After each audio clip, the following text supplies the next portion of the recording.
Hi, I'm Marlon May from MMHealthandFitness.com, and today all I'd like to say is seating is cheating. Now, what do I mean by that?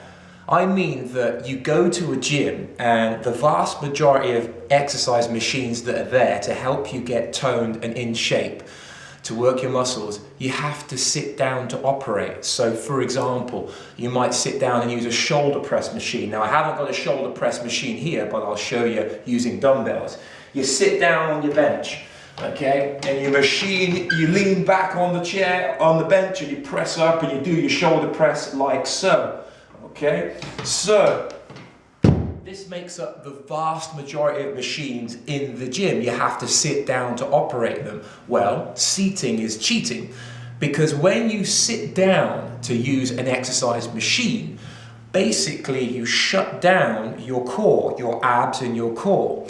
Your abs and your core are meant to stabilize and support your torso and your spine to provide a working foundation for which to use your arms and your legs. So if I was to do a standing shoulder press,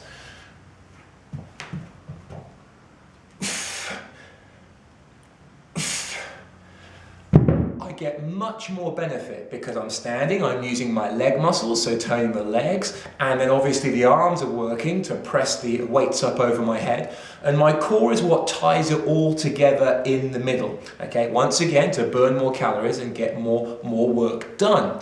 So this has an advantage because you have fitness carryover. And what I mean by fitness carryover is the fitness that you develop in that position carries over into other activities, like when you're at work or when you're playing sports or when you're participating in fitness classes.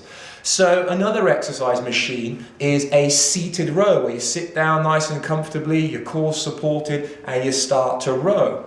Well, even if you just lean up against something, your core and ab muscles start to shut down, because the core and abs don't have to work if you're supported by an external means. But this is not good. So say you're a nurse and you're at work and you have to move patients from a chair or a bed. That's quite strenuous work, and you're bending over, and it can fatigue the back.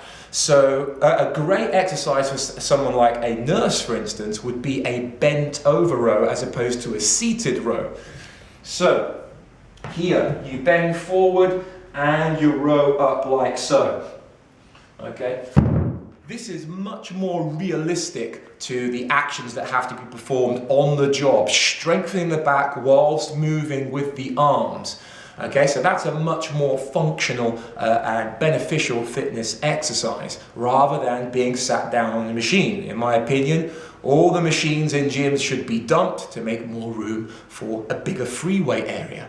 Okay, so there is some drawbacks though, in the sense of going straight into standing free weight exercise if you're not used to it. I must admit, the first time that I used free weights myself in a standing position, it caused a lot of discomfort to my back.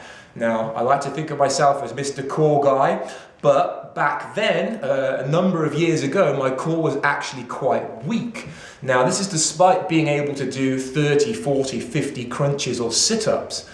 But doing a crunch or a sit-up only works the upper abdominal. Now, during standing free weight exercises, it's actually your lower abdominals and your deep abdominals that are more useful.